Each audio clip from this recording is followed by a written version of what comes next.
রাজার ঘরে ছোট রানী এলো পদ্মাবতী, রানী পদ্মাবতী।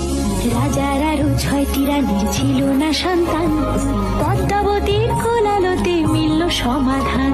বছর যেতে জন্ম নিল 7 ছেলে 1 মেয়ে, হয় খুশির আকাশ হঠাৎ কালো মেঘে গেল ছেয়ে।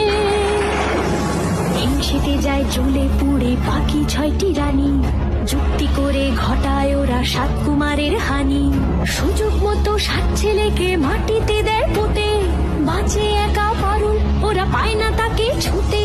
ধাইমা বাজায় সেই মেয়েকে বড় করে তোলে, 7 ভাইকে পায় যে পারুল 7টি চাপা ফুলে।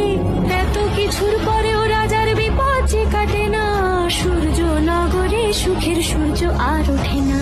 হিংসা বিবাদ বিচ্ছেদ আর প্রেমের কাহিনীতে